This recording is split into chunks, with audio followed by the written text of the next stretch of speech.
This wasn't just a sports debate, this felt like something much bigger. Because the moment Shedeur Sanders' name came up, the entire tone shifted. What started as a normal discussion quickly turned into tension you could literally feel through the screen. Voices got sharper, reactions got stronger, and suddenly it wasn't just about football anymore. It became about credibility. It became about truth. And more importantly, it became about who's really controlling the narrative behind the scenes. At the center of it all was Jason Lloyd, who didn't hold back. He questioned Shedeur's ability to read defenses.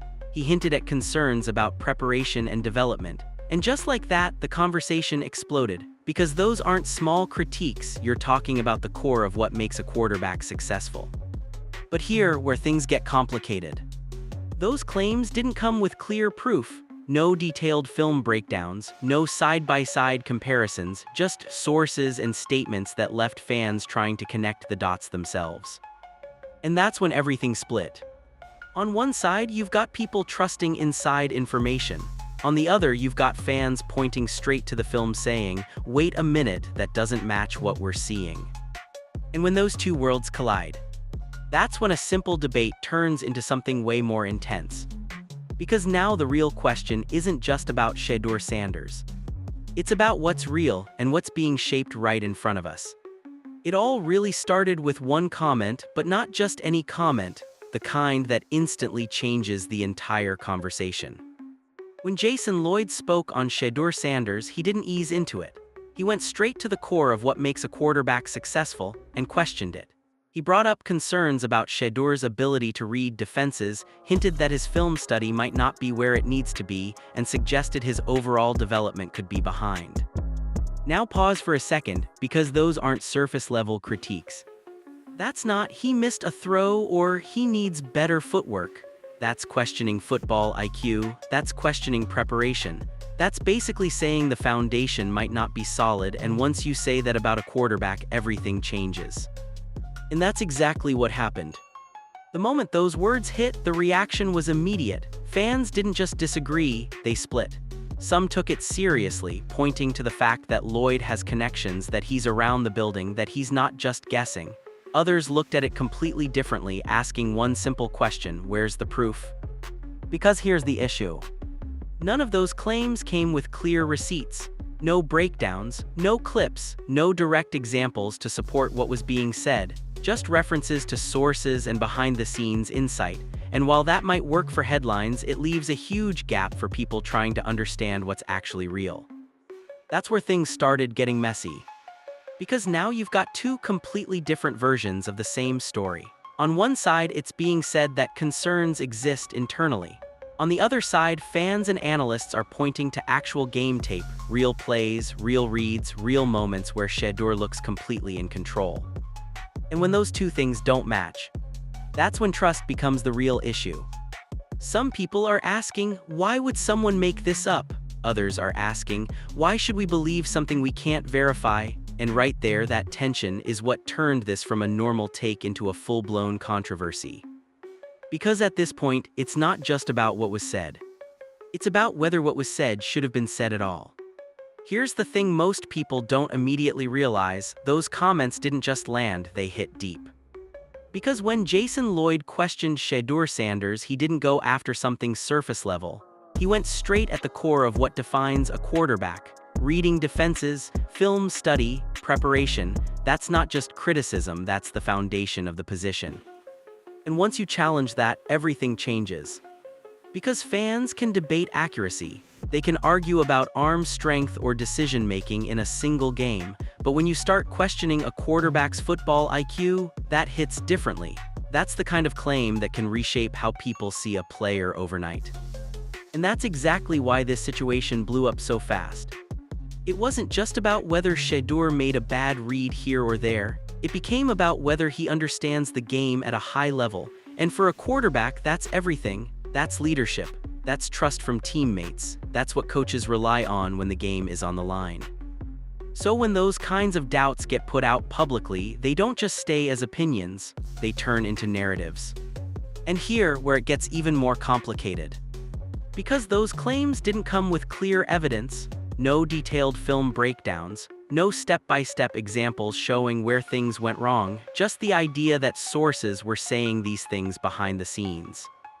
Now, to be fair, reports suggest those sources could be people inside the building, and if that's true, it adds weight to the conversation. But at the same time, it opens up a completely different issue. Because sources don't always tell the full story. Sometimes they're right, sometimes they're incomplete, and sometimes they reflect a very specific perspective rather than the full picture. And without context, fans are left trying to figure out what's real and what's just noise. That's why this hits so hard. Because now you've got two powerful forces colliding. On one side, insider information that people feel they should trust. On the other, actual game tape that fans can watch for themselves, and in many cases, that tape tells a different story. And when those two things don't line up, it stops being a simple critique. It turns into a question of who you believe and why. This is where everything really starts to split, because now you're looking at two completely different realities and both of them sound convincing. On one side, you've got the insider angle. You've got voices like Jason Lloyd backed by people saying he has access, connections, and sources inside the building. And when that gets brought into the conversation, it automatically carries weight. Because the assumption is simple: if it's coming from inside, there must be some truth to it. But here's the catch. Those sources aren't visible, you can't hear them, you can't verify them. You're being asked to trust information that exists behind closed doors with no full context, no details, and no way to cross-check what's actually being said. And that's where the second reality comes in. Because on the other side, you've got something completely different: film. Real snaps, real plays, real decisions made by Shedeur Sanders on the field. And this isn't opinion-based, you can pause it, rewind it. Break it down frame by frame. You can watch him read coverages, adjust under pressure, and deliver throws in tight windows. So now you've got a situation where what's being said doesn't fully match what's being seen. And that's where things start to get uncomfortable. Because fans are stuck in the middle of this. Do you trust the insider information even if you can't verify it? Or do you trust your own eyes even if you don't have access to everything happening behind the scenes? There's also another layer to this, because it's been said that sometimes sources can be incomplete. Sometimes they reflect one perspective, not the full picture. And sometimes they can even be influenced by internal narratives that don't always make it to the public correctly. Again, nothing confirmed, but it's part of what people are starting to question. And when those doubts creep in, the entire conversation shifts. Because now, it's not just about evaluating a quarterback anymore. It's about deciding which version of reality you believe. And once a situation reaches that point, it stops being a normal debate. It turns into a battle over perception, and those are always the hardest ones to settle. And then it moved into the studio, and that's when everything changed. Because the moment this conversation hit the UCSS set, it stopped feeling like a regular debate. You could sense it immediately. The tone was tighter, the reactions were sharper, even the pauses felt heavier than usual. This wasn't just another sports discussion you casually listened to, this felt like something was building underneath the surface. At first, it started off controlled. People were making their points, trying to explain their sides, keeping things somewhat structured. But if you were really paying attention, you could feel it, that tension slowly creeping in. Because this wasn't just about Shedeur Sanders anymore. This had turned into a conversation about credibility. Who do you trust, the insider with sources, or the people breaking down the actual film? And once that question entered the room, everything shifted. You had different personalities at that table, each bringing their own perspective. Some were leaning toward trusting what's being said behind the scenes. Others were clearly skeptical, questioning how much weight those claims should really carry without proof. And that's when the energy started to rise. People weren't just responding anymore, they were reacting. You could hear it in their voices. The interruptions started coming in quicker. The tone got a little more defensive. It felt less like a discussion and more like people trying to protect their stance. Because at this point, nobody wanted to give ground. And that's what made it uncomfortable. Not in a bad way, but in that real, unscripted way where you know something genuine is happening. The kind of moment where the conversation isn't polished anymore, it's raw, it's layered, and it's unpredictable. You could tell everyone in that room understood that this topic carried weight. That it wasn't just about one player, it was about how narratives get built, how opinions spread, and how quickly things can shift when certain voices speak. In the wild part, nobody fully backed down. They kept pushing, kept questioning, kept challenging each other in real time. And just when it felt like things might settle, that's when the real clash was about to begin. And just when the tension was already building, Tyvis Powell stepped in, and that's where the conversation took a completely different turn. Because instead of going after Shedeur Sanders, he shifted the focus entirely. He defended the source. Now that might not sound like a big move at first, but in a debate like this, that changes everything. Because once you stop arguing about the player and start defending where the information came from, you're no longer talking about football, you're talking about credibility. And Tyvis made his stance clear. He wasn't saying every single detail was 100% confirmed. He wasn't acting like everything being said should be taken as absolute truth. But what he did push back on was the idea that Jason Lloyd was just making things up out of nowhere. According to him, that wasn't the case. He emphasized that Lloyd has real connections, that he's around the building, that when he speaks, it's usually based on something he's heard, not just random speculation. And in his view, dismissing that completely would be ignoring how information actually flows in the league. But here where it gets complicated. Because even while defending Lloyd, Tyvis also acknowledged something important. Just because something comes from a source doesn't automatically make it perfect or complete. And that small detail, that's where the entire debate starts to twist. Because now you've got a middle ground. Not it's all true, not it's all false. But something in between. And that's uncomfortable. Because fans don't like gray areas, they want clear answers. Either the criticism is valid or it is. Either Shedeur has these issues or he doesn't, but Tyvis basically introduced the idea that the truth might not be that simple. That maybe there is something being said internally. But maybe it doesn't tell the full story. And once that idea is out there, everything becomes harder to pin down. Because now the conversation isn't just about what was said, it's about how much of it should be trusted, how much context is missing, and whether the full picture is even being shared. In that right there, that's what made the room shift again, because not everyone was ready to accept that kind of middle ground. And this is where everything flipped, because Garrett Bush wasn't about to let that narrative slide. Up to this point, the conversation had been building sources, speculation, questions with no clear answers. But the moment G. Bush stepped in, the tone changed instantly. This wasn't cautious anymore. This wasn't balanced. This was direct. Because instead of debating opinions, he went straight to evidence. He didn't lean on what people are saying. He didn't hide behind anonymous voices. He brought up film, real breakdowns, real plays, real moments where Shedeur Sanders was doing exactly what critics claimed he couldn't do. Reading defenses, recognizing coverages, adjusting under pressure. And that's what made his response hit differently. Because his argument was simple, but powerful. You don't accidentally make those plays. You don't just luck into reading a disguised coverage correctly. You don't randomly step into tight windows and deliver high-level throws against complex defenses. That takes preparation. That takes awareness. That takes football IQ. So from his perspective, this wasn't even a fair debate anymore. It was a mismatch between what's being said and what's actually being shown on the field. And you could feel the frustration in it.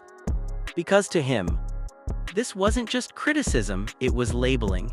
Taking a young quarterback with a limited sample size, inconsistent opportunities, and throwing him into a box way too early. And once that label sticks, it spreads fast.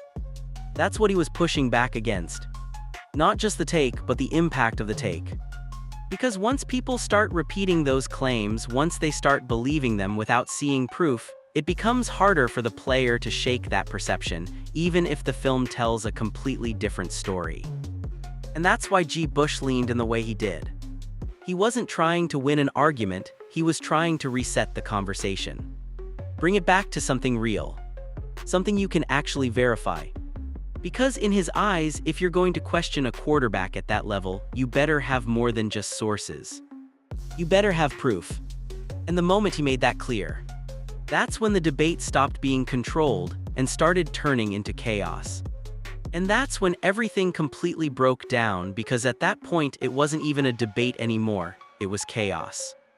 The moment Garrett Bush pushed back with actual film and real examples, the energy in the room shifted instantly. You could feel it. What started as tension turned into full-on collision.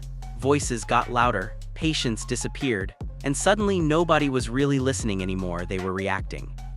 Every time someone tried to make a point, cut off. Every time someone tried to respond, interrupted again.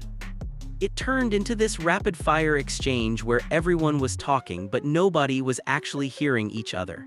And that's when you know a conversation has crossed the line from discussion to confrontation. Then Adam the Bull stepped in, and that only added fuel to the fire. Because when he jumped in, it wasn't to slow things down. It was the opposite. Strong opinions, direct pushback, no hesitation, and just like that, whatever structure the conversation had left, gone. Now it felt like a battle for control.